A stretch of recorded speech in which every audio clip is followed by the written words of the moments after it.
Hello and welcome back to the channel. If you're here, you've probably got a passing interest in this white box here, which is the Sega Dreamcast. It's well documented this is my favourite console of all time, but it's in quite a unique position being the only 6th generation console that still has games released for it today. It's quite a lifespan for a machine that was released in 1998 and discontinued in 2001. But today's no exception. We're going to have a look at a new game, and that is none other than Shadow Gangs. Landing on my doormat today, this here is a game that's made by JKM Corporation, and it's got quite an interesting path to this game. That this game was originally a PC game developed and released, and the sort of Dreamcast community back in the day toyed with the idea of perhaps this being released for the Dreamcast. So the developers relented and sort of had a look into it and see whether it was possible to do. What was quite impressive was the fact that they could get this game slimmed down to this thing's 200 megahertz processor and tiny mere megabytes of RAM and get it running on the machine. And really what the result is a fantastic game that I've been hearing so much great stuff about all across the internet at the moment. There's a real buzz for this game. So what is it?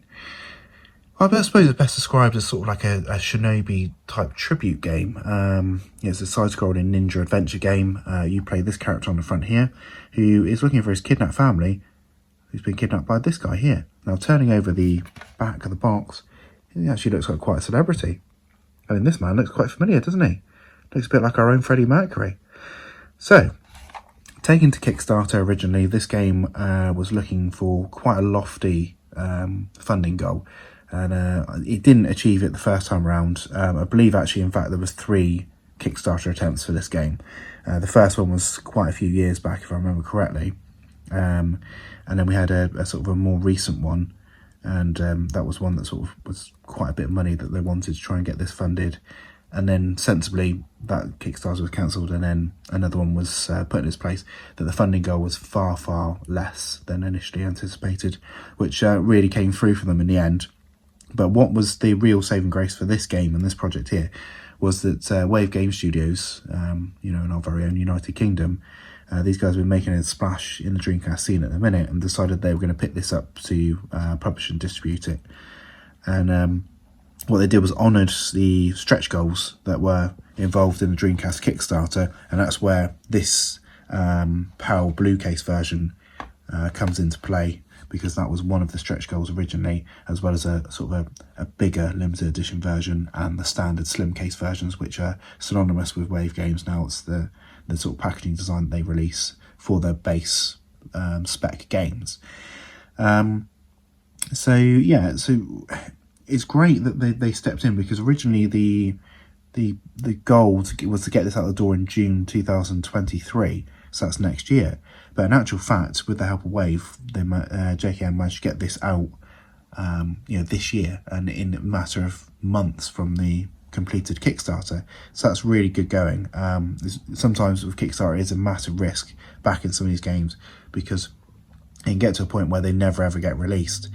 There's been a few examples of that on the Dreamcast, and it's a real shame to see that perhaps these developers move on in their life, or they're trying to be too ambitious and can't follow through in the end. So really, for who's becoming more experienced in the Dreamcast market here, Wave, they helped out with getting this out the door, and here it is today. And I'm so pleased that it's landed on the doormat this morning. So let's have a little look at the PAL boxed version, because a lot of you are probably going to be quite used to just the slim case version. So as your usual fare with Wave here, sort of devoid of any Dreamcast branding on the cases now, apart from obviously on the side, which you got on all the blue cases anyway, regardless. So no Dreamcast banner at the top, and no real indication that this is a Dreamcast game, apart from this iconic box that you get. So you've got the Wave Game number at the bottom here, which is pretty cool. Looks very much like the old Sega ones from back in the day. Nice clear typeface on the spine of this game. Front cover is really nice, shares it with the slim case version of it as well.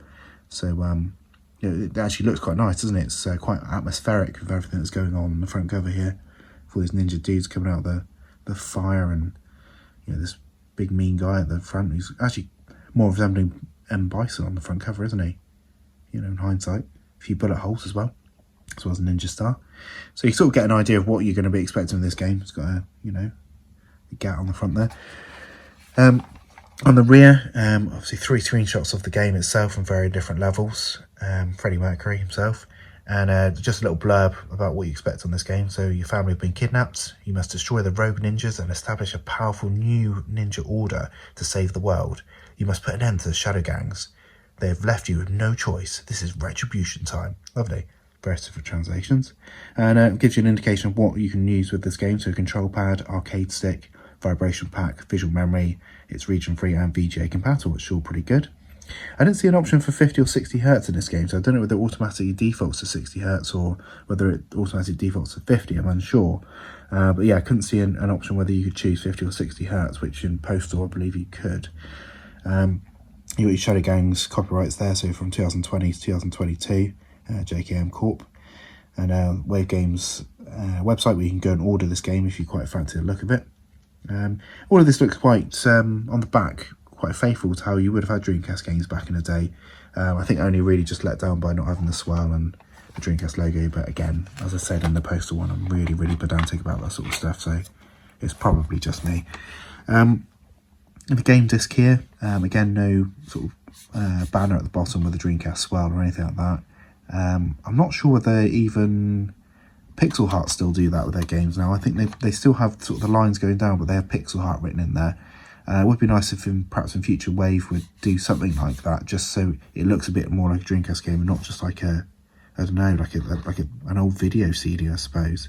I don't know whether this kind of looks a bit like Queen in concert or something.